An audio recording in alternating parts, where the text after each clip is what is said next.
बच्चों, ये आपकी थ्योरम नंबर 4 एनसीईआरटी की। तो इसमें क्या करना है, देखिए, a square matrix is invertible if and only if A is non singular matrix. Square matrix कोई ए है तो वो तभी इन्वर्टिबल हो सकती है जब ए एक नॉन सिंगुलर मैट्रिक्स हो। इसका मतलब क्या है, अगर कोई मैट्रिक्स हमें दी गई है स्क्वायर मैट्रिक्स और उसका हमें इन्वर्स निकालना है, उसका इन्वर्स तभी निकाल सकते हैं जब उसका determinant value non zero zero ना हो। ठीक है, तो ये हम प्रूफ करते हैं इसको। देखिए, अच्छा, हमें पता होना चाहिए कि अगर किसी मैट्रिक्स में उसके इन्वर्स की मल्टीप्लाई करेगा तो एक आइडेंटिटी मैट्रिक्स मिलेगी हमें। ठीक है, तो अगर लेट अस से दिस मैट्रिक्स इज ए और इसकी इन्वर्स मैट्रिक्स है बी, सपोज कर ली, let the matrix of inverse of matrix of A is B, तो ए बी इजकल टू या बी ए इजकल टू क्या आएगा, हमारे पास एक आइडेंटिटी मैट्रिक्स आएगी। ठीक है, तो हम ले लेते हैं A B is equal to identity matrix. अब हम क्या करते हैं, दोनों तरफ डिटरमिनेंट ले लेते हैं, taking determinant on both side. तो ये हो जाएगा ए बी का डिटरमिनेंट इंटू आई का डिटरमिनेंट। और ये देखिए प्रॉपर्टी होती है डिटरमिनेंट की, ये ऐसे डिवाइड हो जाता है अगर ए बी दोनों सेम ऑर्डर के हो स्क्वायर मैट्रिक्स। ठीक है, और ये हमारे पास 1 हो जाएगा। आइडेंटिटी मैट्रिक्स का जो डिटरमिनेंट आता है 1 आता है। तो देखिए यहाँ पे ए डिटरमिनेंट ऑफ ए की वैल्यू कभी जीरो नहीं होगी ना। ठीक है, तो इस तरह से हम देख सकते हैं कि अगर इन्वर्स किसी मैट्रिक्स का इन्वर्स निकालना है तो उसकी डिटरमिनेंट वैल्यू कभी जीरो नहीं हो सकती, क्योंकि इक्वल टू में क्या है 1। तो अगर यहाँ पे जीरो होगा तो जीरो जीरो जीरो हो जाएगा, तो 1 तो आ ही नहीं सकता राइट हैंड साइड में। तो ठीक है, तो अब हम क्या करते हैं, अब हम देखते हैं कि इन्वर्स निकालते कैसे हैं। देखिए, ए इंटू एडजॉइंट ऑफ ए जो हमारे पास होता है वो होता है ये।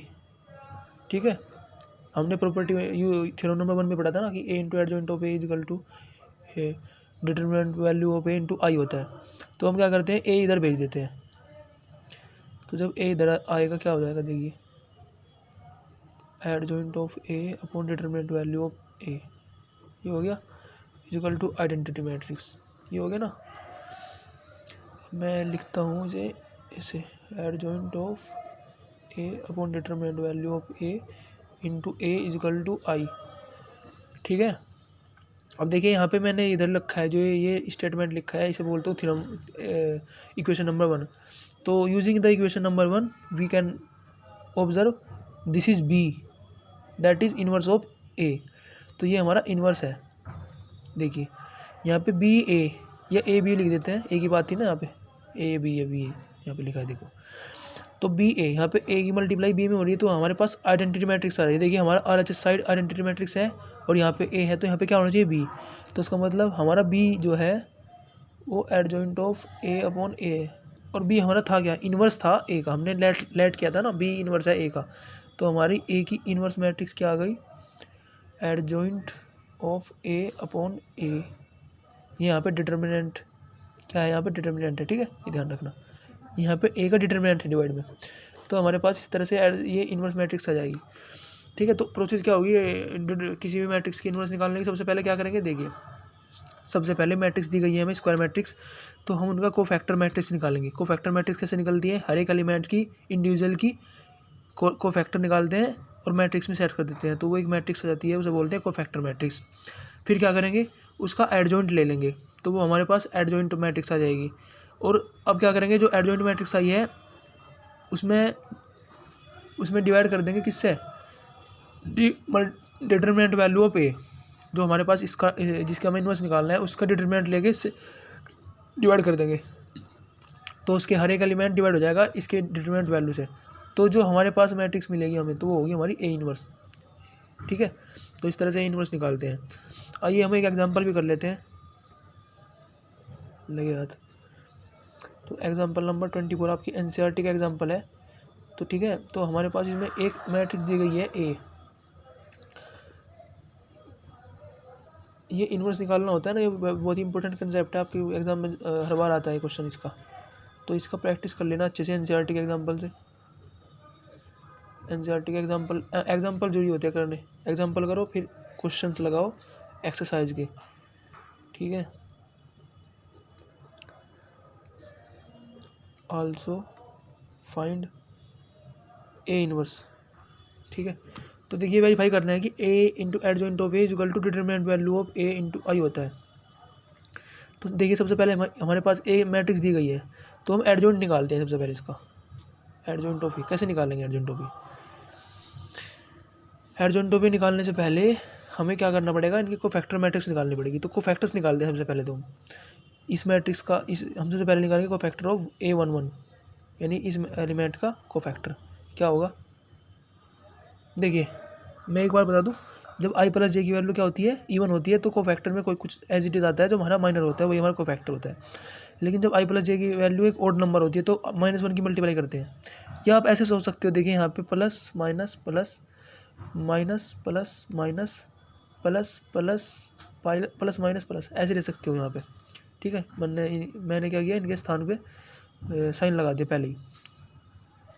अब देखिए यहाँ पे A11 निकालूंगा तो क्या आएगा, 4 3 3 4, ये हो जाएगा 16 माइनस 9, कितना आ गया, 7 आ गया। हाँ, अब A12 निकालते हैं। A12 कितना आएगा, ये एलिमेंट इसके साथ माइनस आएगा, ठीक है। तो ये हो जाएगा कितना, 1 3 1 4, तो 4 माइनस 3 दैट इज़ 1, यानी -1। A13 कितना आएगा, ये कितना आएगा, ये पॉजिटिव आएगा, ये 1 4 1 3 3 माइनस 4 दैट इज़ -1, ठीक है। अब निकालते हैं हम A21 आ जाएगा 3 3 3 4, और इसके साथ -1 की मल्टीप्लाई होगी, तो 12 माइनस 9 कितना होगा, 3 दैट इज़ -3। तो A22 निकालेंगे तो कितना आएगा, ये 1 3 1 4 4 माइनस 3 डैट इज़ 1 आ जाएगा। और A23 निकालेंगे तो -1 की मल्टीप्लाई होगी, ठीक है। ये 1 3 1 3 that is equal to 0। Now हम क्या करेंगे, अब निकालेंगे A31 देखिए क्या आ जाएगा, 3 3 4 3 9 माइनस 12 -3, ठीक है। A32 निकालेंगे तो 1 3 1 3 दैट इज़ 0, ठीक है। A33 निकालेंगे तो 1 3 1 4 दैट इज़ इक्वल टू -1 +1 आएगा, ठीक है। तो इस तरह से हम आसानी से निकाल सकते हैं। हमारे क्या है, कोफैक्टर्स। तो देखिए कोफैक्टर मैट्रिक्स हमारे पास क्या आएगी। अगर मैं कोफैक्टर मैट्रिक्स को CIJ से क्या करता हूँ आइडेंटिफाई, तो देखिए आ जाएगा 7 A12 -1 A13 -1, ठीक है। अब A21 -3 दैट इज़ 1, फिर 0। उसके बाद हमारे पास ये आया -3, ये 0, ये +1, ठीक है। इससे ये आ गया। अब हमें क्या करना है, इसका क्या लेना है, कोफैक्टर एडजॉइंट निकालना है। तो कोफैक्टर, इस जो कोफैक्टर मैट्रिक्स आई है उसका ट्रांसपोज ले लेंगे, ठीक है। तो हमारे पास एडजॉइंट ऑफ ए जो आएगा वो कितना आएगा, 7 -3 -3 -1 1 0 -1 0 1। तो हमारे पास ये आ गया हमारा एडजॉइंट ऑफ में, ठीक है। अब हम क्या करेंगे, A मल्टीप्लाई एडजॉइंट ऑफ ए कर देंगे, ठीक है। और ये हमारे पास किसके इक्वल आना चाहिए, determinant value of A into I के इक्वल आना चाहिए। तो हमारा प्रूफ हो जाएगा, वेरीफाई हो जाएगा। तो देखिए आइए स्टार्ट करते हैं। इसमें को मल्टीप्लाई करेंगे, ठीक है। तो आप मल्टीप्लाई करके देख सकते हो, ठीक है। मैं यहाँ पे डायरेक्ट लिख रहा हूँ कि यहाँ पे जो हमारे पास आएगा, ये आएगा 1, हमारे पास 1 0 0 0 1 0 0 0 1, ये हमारे पास आने वाला है, ठीक है। ये ऑलरेडी कैलकुलेट हो चुका है, देखिए, ठीक है। यहाँ पे तो हमारे पास ये आएगी एक आइडेंटिटी मैट्रिक्स।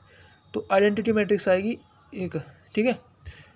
और अगर आप इसका डिटरमिनेंट लोगे ए मैट्रिक्स का, ध्यान से देखिए, मैं डिटरमिनेंट वैल्यू ऑफ ए निकाल रहा हूँ। तो जब डिटरमिनेंट वैल्यू ऑफ ए निकालूंगा तो क्या आएगा, 1, मैं रो 1 के लॉन्ग क्या कर रहा हूँ, एक्सपेंड, 16 -9 -3 4 -3 +3 3 -4। तो देखिए क्या हो जाएगा, ये हो जाएगा 7, ये हो जाएगा कितना, -3, ये हो जाएगा -3। तो ये कितना आ गया हमारे पास, +1 आ गया, ठीक है। तो यहाँ पे मैं मल्टीप्लाई कर सकता हूँ 1, बात तो वही होगी, 1 आया तो यही रहेगा ना। तो देखिए यहाँ पे लिख सकते हैं determinant value of A into I which is our RHS side, तो लिख सकते हैं हैंस वेरीफाइड, वेरीफाई हो गया। अब हमें निकालना क्या है, find A inverse. A inverse कैसे निकालेंगे, अब हमने ऊपर निकाला, देखिए एडजॉइंट ऑफ ए को डिवाइड कर देंगे डिटरमिनेंट वैल्यू ऑफ ए से, तो ए इनवर्स क्या आएगा देखिए। अब हमारे पास एडजॉइंट ऑफ ए आया क्या है, हमारे पास एडजॉइंट ऑफ ए ये आया है और डिटरमिनेंट वैल्यू ऑफ ए कितनी है 1 है। तो 1 से जब इसे डिवाइड करेंगे तो हमारे सब एलिमेंट्स को डिवाइड कर देंगे 1 से, तो एज इट इज़ रहेगी, कोई फर्क नहीं पड़ेगा हमारा। तो जो हमारी एडजॉइंट है वही हमारी डिटरमिनेंट इनवर्स मैट्रिक्स हो जाएगी। ठीक है, तो ये हमारी इनवर्स मैट्रिक्स आ गई। ठीक है, इजी था।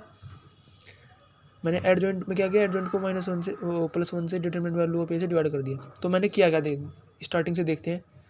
हमारे पास एक मैट्रिक्स दी गई थी, वेरीफाई करना था कि A into adjoint of A equal to determinant value of A into I होता है। तो फिर करना है आल्सो फाइंड ए इनवर्स भी निकालना था। तो हम क्या करेंगे, सबसे पहले LHS साइड को उठाएंगे, ए इंटू एडजॉइंट ऑफ ए निकालेंगे।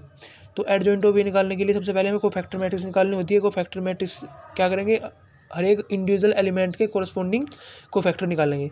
तो फिर उन्हें क्या कर देंगे, उनकी जगह सेट कर देंगे, तो ये कोफैक्टर मैट्रिक्स आ जाएगी। और एडजॉइंट ऑफ ए निकालने के लिए अब कोफैक्टर मैट्रिक्स का ट्रांसपोज ले लेंगे, तो इसका ट्रांसपोज लेने के बाद हमारे पास ये आएगी, तो ये हमारी एडजॉइंट हो गई, एडजॉइंट मैट्रिक्स। अब हमें LHS में प्रूव करना था ए इंटू एडजॉइंट ऑफ ए, तो ए की मल्टीप्लाई एडजॉइंट ऑफ ए में करेंगे, ये ए मैट्रिक्स है, ये एडजॉइंट ऑफ ए, इसकी मल्टीप्लाई करेंगे तो हमारे पास एक आइडेंटिटी मैट्रिक्स आ जाएगी। ठीक है, और मल्टीप्लाई 1 लिख सकते हैं, क्योंकि जब 1 की मल्टीप्लाई करेंगे तो सेम रहेगा। ठीक है, और जब हम निकालेंगे डिटरमिनेंट वैल्यू ऑफ ए तो हमारे पास क्या आएगी, 1 ही आएगा। ठीक है, तो ये हमारे पास एक क्या है, डिटरमिनेंट वैल्यू ऑफ ए है, तो हम लिख सकते हैं determinant value of A into I, ये हमारे पास आइडेंटिटी मैट्रिक्स है। तो ये हमारा RHS साइड था, ये हमें शो करना था, वेरीफाई करना था, तो ये वेरीफाई हो गया। फिर हमें ए इनवर्स निकालना है। ए इनवर्स कैसे निकालते हैं, ए इनवर्स निकालते हैं एडजॉइंट ऑफ ए को डिवाइड कर देते हैं डिटरमिनेंट वैल्यू ऑफ ए से।